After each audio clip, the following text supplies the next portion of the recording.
Hello everyone and welcome to another high-elo game of Age of Empires. Today Scotty has beamed us down from on high onto Arena as Lobo, playing as the blue Berbers, prepares to take on the Bloodless, playing as the red Incas. Now while the players herd their herdables, explore their immediate surroundings, and try to go up to feudal as fast as possible, let's take a look at the respective civ matchup we'll be watching today.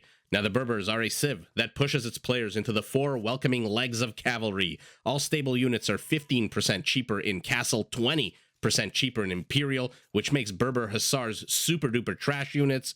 Their camel units can be upgraded to regenerate health, similar to a Viking Berserker, and their castles can actually be upgraded to work 25% faster, which very much helps in the production of their first unique unit, the Camel Archer. Think of this as a mounted archer with good HP, great speed, and an attack bonus against cavalry archers. Now, starting in Castle Age, the Berbers can also start training their second unique unit, the Genitor. Think of this one as a mounted skirmisher that comes with more HP, but less range, and costs a little bit more food. Now, in order to support their military-industrial complex, Berber villagers move 10% faster from the beginning of the game. Now, opposing Lobo as the Berbers, we have the Bloodless playing as the red Incas. I have called this once, and I will call it again, the quintessential counter-civilization. If you want to counter cavalry, the Incas can rely on their unique unit, the Kamayuk, an infantry unit that carries an incredibly long spear and comes with a massive bonus against cavalry units. I think it goes up to plus 12 for the elite version and plus 10 against camel units. So we'll see if that ever stacks or meets the Berber camel archer. If you want to counter infantry, you can rely on your other unique unit, the slinger, which is a ranged unit that comes with a massive plus 10 attack against, plus 10 attack bonus against infantry. And if you want to counter ranged units, the Incas can rely on their skirmishers, which not only come with extra line of sight, but also get the benefit of all archery range upgrades, all blacksmith upgrades, all university upgrades, and if that's not enough, they can be upgraded even more to have no minimum range, making them even better at killing archer units. Now, in order to make the Inca army even beefier, Incas can upgrade their Kamayuks, their slingers, and their eagle warriors to come with extra armor. Now, in order to help build and support the Incan military-industrial complex, Incas start the game with a free llama, which really doesn't sound like much, but it does give you an extra 2 villagers once you kill the llama, or you can use it to explore the map and get map vision ahead of your opponent. Their buildings cost 15% less stone, and their houses, like these two, support 10 population room instead of the usual 5, which frees you up for spending wood, the extra wood, on whatever it is you want. And lastly, the Incan villager is very hard to raid because starting in Castle, they do start getting the benefit of infantry blacksmith upgrades. And by the way, Incas get all 6 infantry blacksmith upgrades, which makes their villagers incredibly tanky. Now, if you have an astute eye and you've been watching my videos, you know that this is a civ matchup that we saw about a week ago, played between Doubt and Modri. If you've watched that video, you know exactly how that game went. It was an incredibly fun game to watch. We'll see. If you haven't watched it, I'm not going to spoil it for you. You should definitely watch it. You should definitely subscribe to the channel, definitely enable notifications, and all that good stuff. But let's see how these two players with very different elos take a look. Lobo is the favorite to win simply by elo. He's about 200 or so. What is this? About 182? Sorry, I try to do math on the fly. Doesn't always work, but he's about 200 elo points ahead of the Bloodless, so he is the favorite to win. But in any event, let's see how these players handle these civilizations, how they handle this map, how they handle basically each other. And I hope we're in for an exciting game because these are 2 very fun civilizations. Like I said, Incas have everything you need to counter everything in the game, or rather at least to counter infantry, ranged, and cavalry. And the Berbers are always fun to watch because they're super fast and just very, very versatile. Oh, one little villager, not enough room for her in this slaughter circle. But for now, we are 8 minutes into the game. Both players sitting on the exact same villager count, sitting on the exact same original scout units. The Eagle Scout, let's see what he's seen of the map. He has seen 1 relic, 2 relics, and he has seen the extent of his opponent's base. His opponent has discovered all 5 relics. 1, 2, 3, 4, 5 relics. So Lobo, knowing exactly where these relics are, we'll see if this game falls into the standard meta. Has he seen his opponent's base? Yes, he has. Okay, as I was saying, we'll see if the game falls into the standard arena meta of being divided into 3 phases. The first, players rush up to castle. The second, they fight over all the relics once they get to castle. And the third, once all the relics are gathered, they just beat the shit out of each other until one of them GG's. I don't know how else to put it. This Eagle Scout is making, hanging out in the south quite a lot here. Oh, Wolf, non-reactive, non-responsive. Let's take a look at their resources and see if any player here is significantly disadvantaged. Decent gold pile, primary. Secondary is a little bit forward, although not in range of any real feudal or early castle units. I don't think even a mangonel could reach this from outside the wall. Where is his stone? His stone is in the back, and he's got the usual pile of stone and 3rd gold in the front, as is customary on Arena. His opponent, the Bloodless, secondary gold in the front, also a little bit exposed, but not too much. Primary gold beautifully placed in the back, stone beautifully placed in the side. So both of his main resource patches are kind of safe from harassment. And as always, like I just said, extra gold, extra stone right outside the town walls. 1 relic right in front of his base, 1 relic right in front of Lobo's base. Both players going up to feudal right as I finish the sentence at the literally at the exact same moment. Amazing. Now take a look at their resources. Lobo approaching castle age requirements, 750 food, 10 off of gold. Bloodless already there with 800 food, although he just started researching horse collar, so he's back down to 780 and 250 gold. So the second Lobo finishes this stable in this market, he will be clicking up, and the second the Bloodless finishes his market and his barracks, he will be clicking up as well.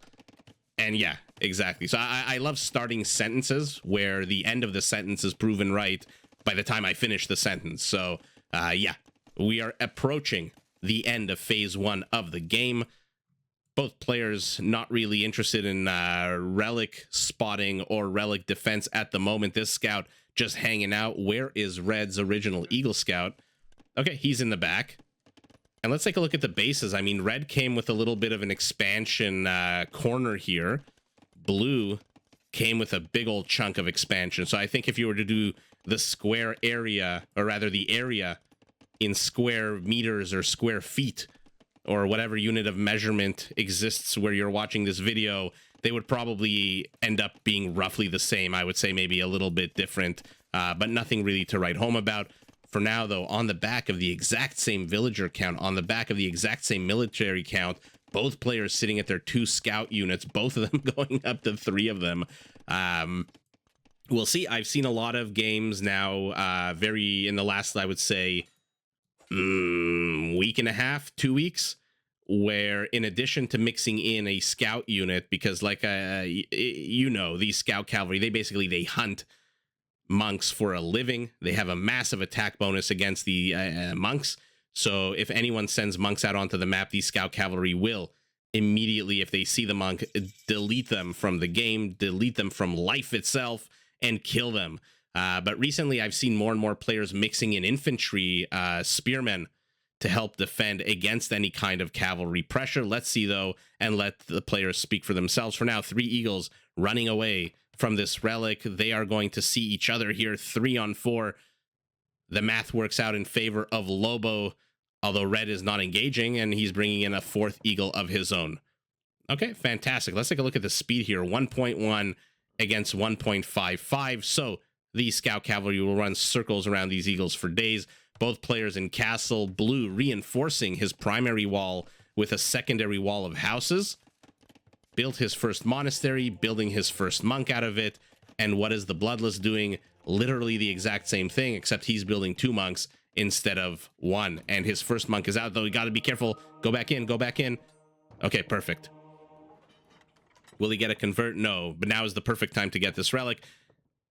I always favor getting the further relic first, just because it is the riskier one. The one that's at home is harder for your opponent to get. So by, process of elimination or whatever the logical term is, it's easier for you to get. And so maybe leave that one for last. But let's see, has Red actually seen? No, he's still only seen these 2 relics. Very unfortunate. He has not seen this one in this pile of black mist or whatever it is, you know, for the units on the ground, nor has he seen this one. For now, though, the Bloodless has collected his first relic. Although, where is Blue? I think he's also on his way home with the relic. Yes, gets another relic, builds his second monk, who then goes south. And remember, Blue has seen all the relics, all 1, 2, 3 remaining. And Red still has not.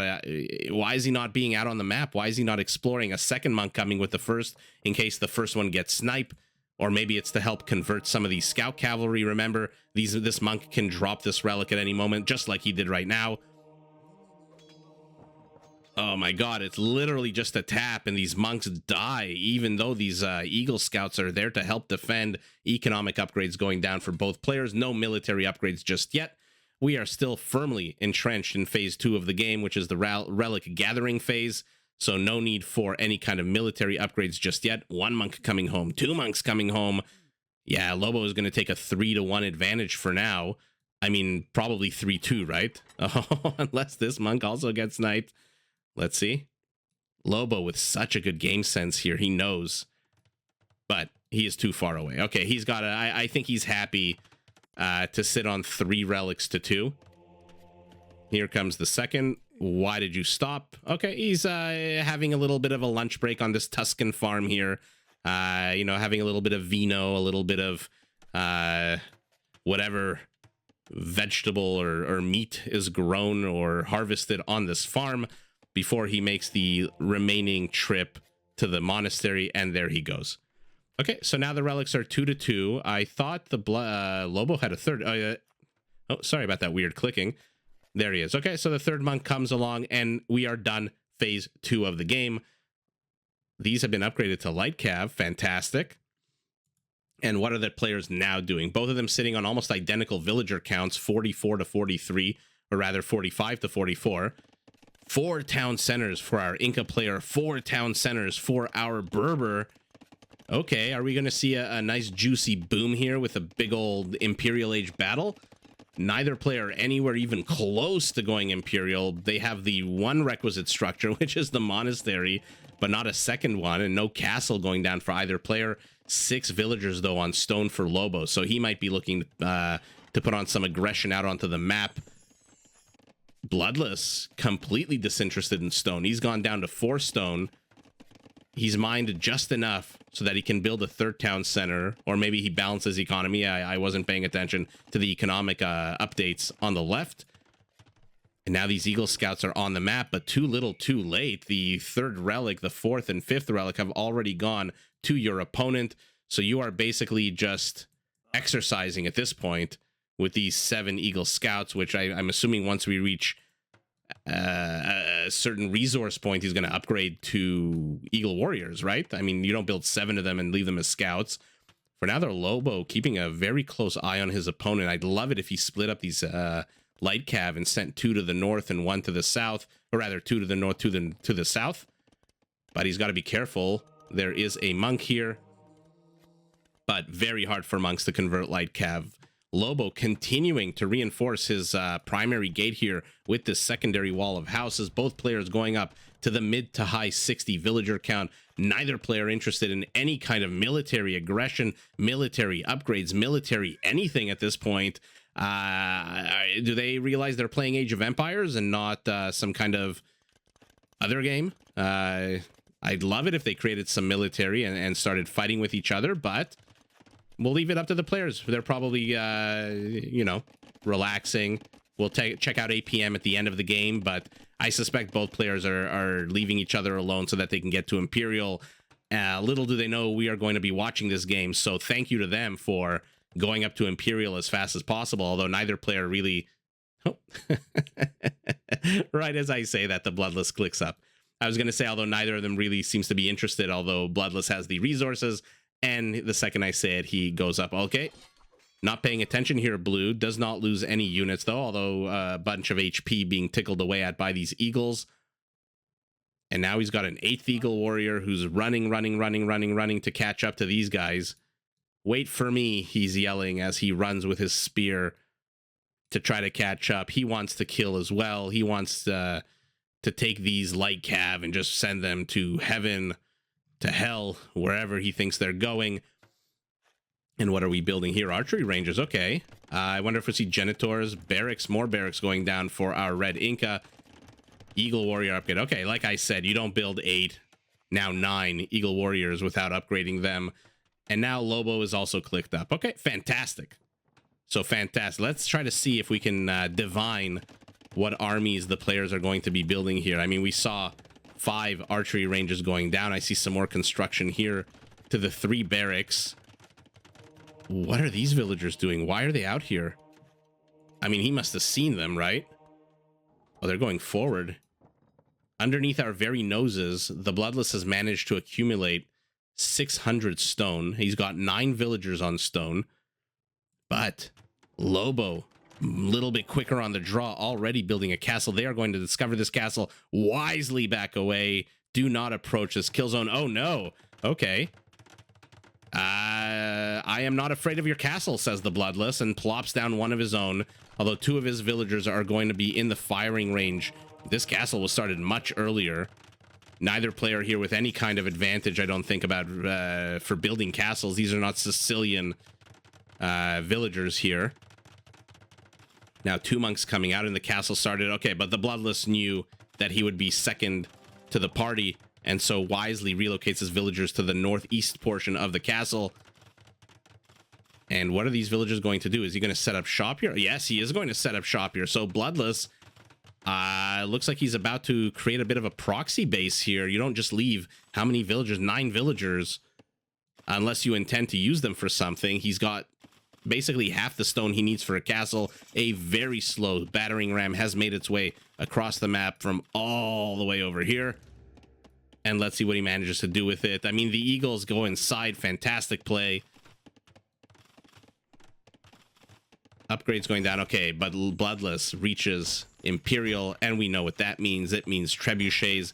These are now, by the way, elite Eagle Warriors. He's getting a lot of infantry upgrades, ballistics. His opponent, thumb ring, chemistry. So are we going to see a big ranged unit battle? This is now a capped ram. And yeah, what is Lobo going to do to defend this castle? Aside from villagers, those villagers are going to die if he unloads the Eagles, which are now elite with a juicy Pierce armor of 5. Not the 8 that they're going to have once he fully upgrades them if he does. Oh shit, Treb and Mangonel go down. Villagers on the lam. If only there was an upgrade that could help him defend his castle against these melee units. Unfortunately, there is not. I am, of course, being sarcastic. Another ram coming forward, more Eagles, 2 Trebs. Yeah, this castle is goner. It's a goner. Now he's going to chase down these villagers. 1.43 like super fast infantry unit, and you are not going to defend this gate with elite skirmishers. Hand cannoneers, though, is a completely different story. If they manage to land a hit, you're in good shape. But 2 Trebs, he's got nothing. Lobo's got nothing to get rid of these Trebs, and now the Eagles are knocking down the door on the southern portion of his base. Why are you even bringing the skirmishers? They are not going to do anything. Leave it to the hand cannoneers. They will one by one destroy these Eagles. And now he's coming forward with 2 villagers. Is this to repair the ram? It seems like it. I see the big ball of a bombard cannon. There we go.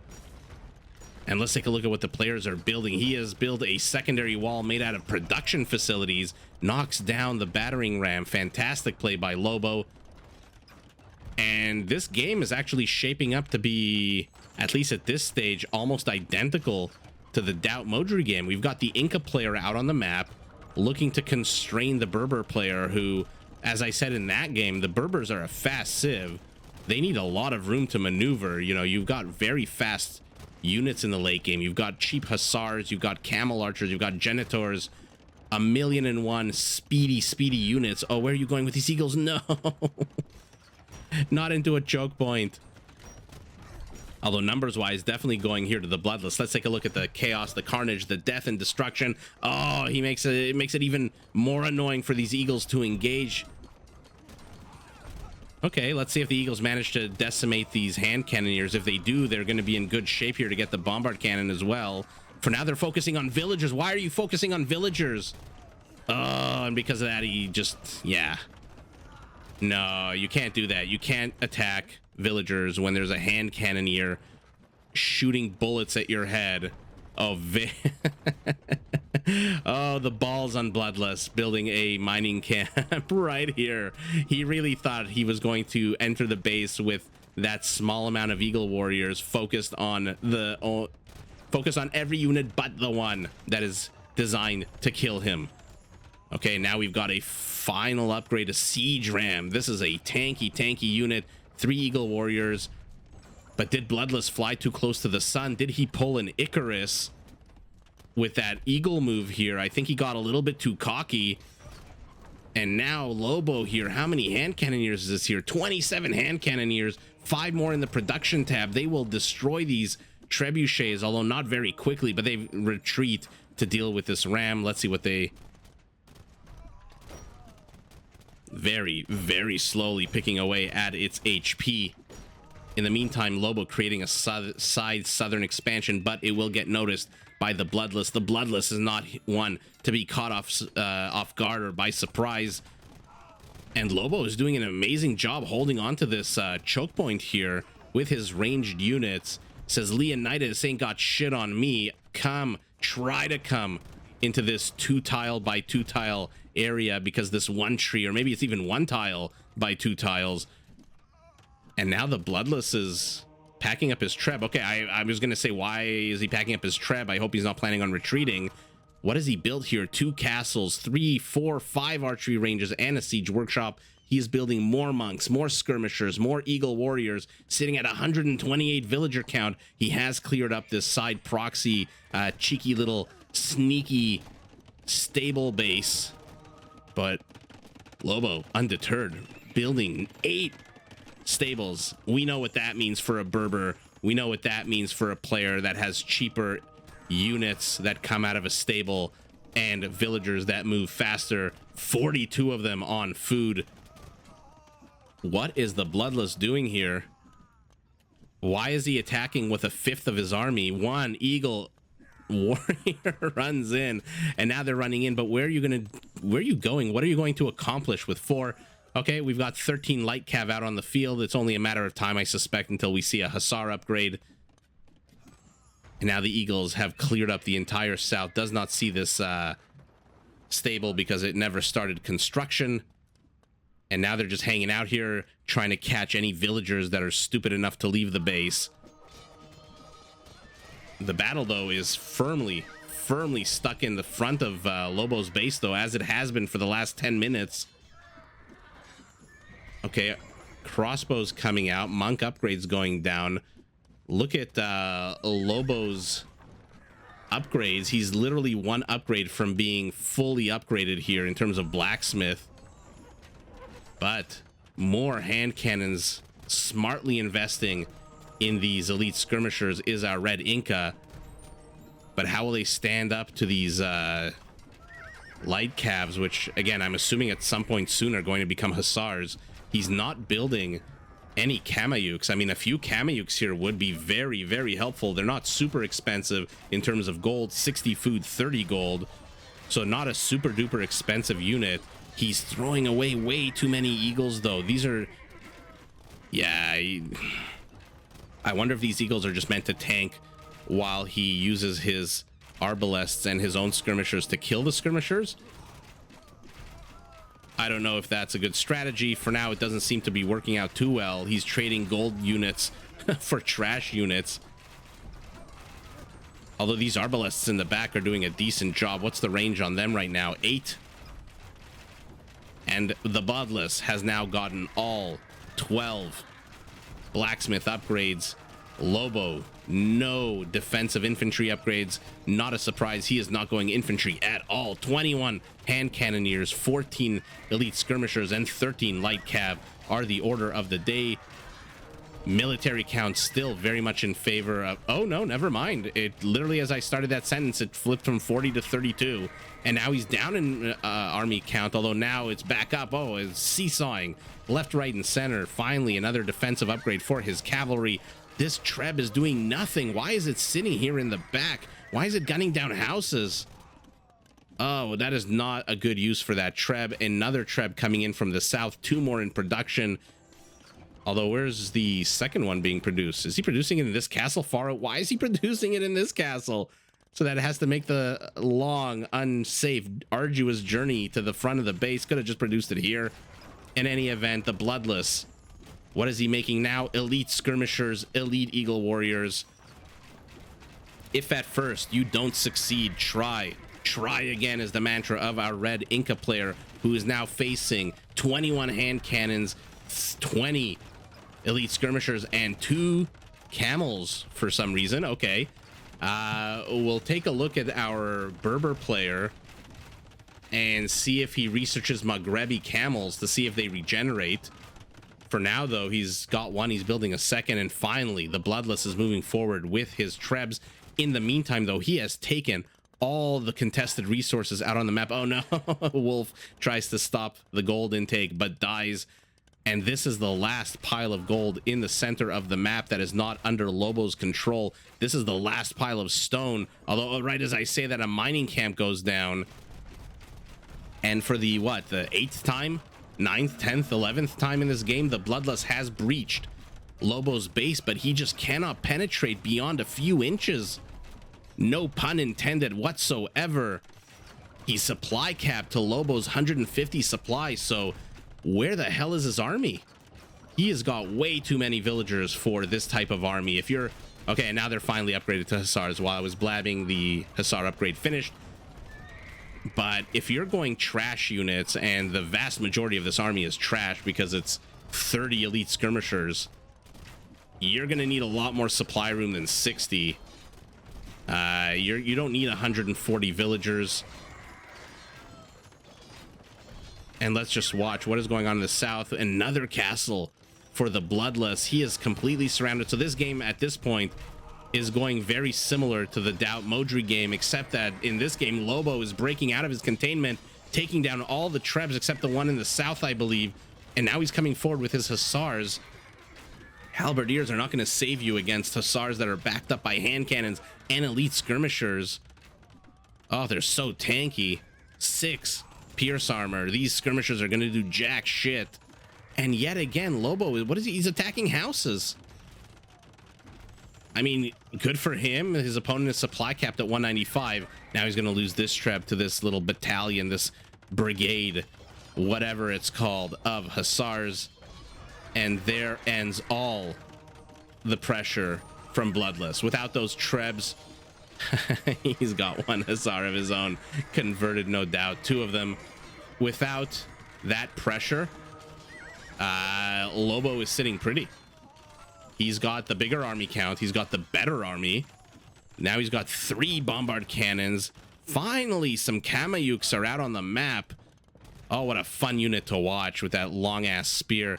Remember, they don't need to attack this wall. They can attack this house through the wall because they are a +1 range melee unit very quickly. I mean, this is very reminiscent of a feudal age battle, right? You attack a palisade wall, you attack some kind of structure, and then your opponent builds a production structure or a house. Anyway, while I've been blabbing, he has broken his containment. These hand cannoneers are being as useless as the Bloodless's Trebs. I mean, I leave it up to you to tell me which one you think is more useless, these hand cannons right now, or those 4 Trebs that were shelling down houses instead of this castle, instead of the siege workshop. And now the castle to the south goes down, the mining camp goes down, and the Bloodless has to be careful here. He needs a big old ranged unit. He's got nothing. Where are his Trebs? He's got the gold, he's got the wood. What are you sitting on? 1,200 gold, 2,000 stone. Why are you sitting on 2,000 stone? And you've only got 2 castles in the front. I mean, keep building castles, no? I see a big old pile of lumberjacks here.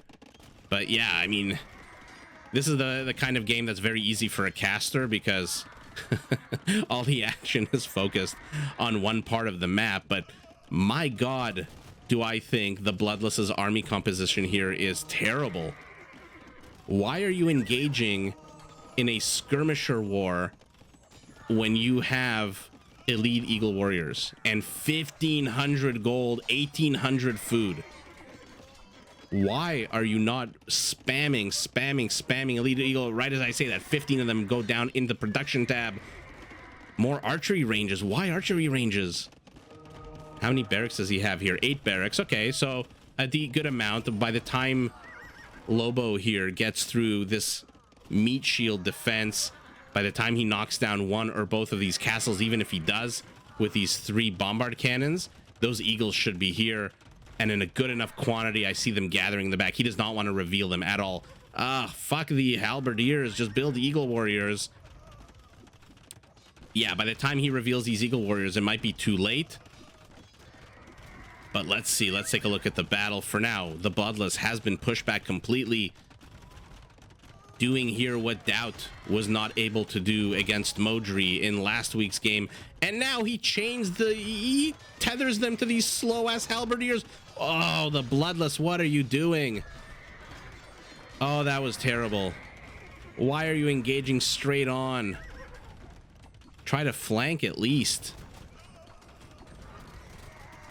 Okay, army counts surprisingly, I was gonna say similar, but again, by the time I started and finished that sentence, it plummeted by 10. And now 1 castle down, a Treb up, 5 bombard cannons, and finally blast, or rather iron cast. He didn't have iron casting before? Oh lordy, now he's got a research blast furnace. That takes 100 seconds. That's a long ass long ass upgrade to research rather. And where's red going now? Okay, he's back to the... Do you really need stone right now? You've got 1,768 stone. Oh, I would say stone is not a priority right now. A priority right now would be killing, I would say, 20 of your villagers, shift deleting them, or just charging them into this army as a meat shield and building 20 eagle warriors so you can surround this blue army from the south, from the north, and from the east. That is the only way he's going to win this. He's not going to win this by sending 10 eagle warriors to take on hussars alone while these bombard cannons destroy his ranged units. Why do you need halberdiers? Oh, you need halberdiers because he's out of gold. Oh, very wasteful here by the Bloodless. Loses a whole bunch of gold, loses a whole bunch of eagle warriors. And now Lobo has broken the contain. He's so rich, he's getting masonry, making his structures stronger. Yeah, now he's coming forward with his own villagers. His army count is at 81. He has the perfect, in my opinion, composition for a trash war. Anywhere below 120 villagers, 81 army supply. That's not a word. Supply is where you want to be. And now he's pushing the Bloodless back into the arms of his defensive castle, although he has built a second one to the south. But you're attacking hussars, although albeit not fully upgraded hussars, with elite skirmishers. While these, I mean, this is not a great use for these hand cannoneers either, right? Leave it up to the bombard cannons to destroy the structures. You come here and you help against any kind of halberdiers. You help against any kind of units that might be coming out of your opponent. Why is he not selling all of this stone? He's not even building a castle. This is not a priority. And now he's been completely dislodged. Look at this. Remember 10 minutes ago when this whole area was red and full of red structures, red units, red castles? Yeah. You're living in the past because that is completely different now. What the hell is he doing with his one Treb? He's trying to shell elite skirmishers with a trebuchet. I mean, you see it here and there, but what the hell? At least defend the castle. Okay, let's see if he manages to get any of these bombard cannons. No, they move a little bit fast, a little bit too fast.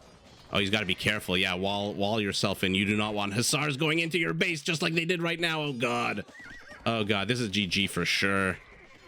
I mean, take a look at the top of your screen. Bloodless now struggling to maintain 150 population supply. Lobo maxed out with 34 Hussars in the production tab. My God, what a complete reversal of the game from, what, 20 minutes ago when it was the Bloodless who was supply capped and Lobo who was struggling to get up to 150. I just can't get over that silly waste of Eagles in the what, 20 something minutes ago when he rushed into here into the hand cannoneers. Wow. Yeah, I think he had the game. And his Trebs were just shelling houses. I mean, do you think Lobo came from the future and knew that if he built a bunch of houses behind his walls, his opponent would waste a bunch of time shelling away at those houses with a trebuchet? I don't know. In any event, ask him for the lucky numbers for the lotto this week, or ask him which stocks to invest in, because if he is from the future, you know, he might have some good information from you. Lobo finally taking some gold that's not in his base, although does he really even need it? He's got 1,000 gold, 5,800 wood to the 2,000 almost stone of the Bloodless. What the hell are you doing with stone? You know, I like to compare players that that die in this game full of resources to the pharaohs. You know, you built these giant pyramids, you die, and then you surround yourself with your, I guess your, I'm not too familiar with the exact practices, but a bunch of retainers from your household, maybe your wife or something like that, and then a whole bunch of treasure. That is exactly what happened to Bloodless here. I mean, look at how he died. 2,200 wood, 2,700 food, 2,000 stone. He could have sold that stone. He could have built a shit ton of Eagle Warriors. He has the production structures for it. Let's zoom out. Apologies to anyone on a smaller screen. 8 barracks can produce a good amount of Eagles, but for some reason kept throwing in halberdiers, I guess, to deal with these Hussars, which are still not fully upgraded. But my God, that part of the battle about 5 minutes ago where he tethered his Eagle Warriors to this unit that moves at a 1.1, literally 30% slower movement rate, or 20% slower movement rate, and he tethered his quick Eagle Warriors to them.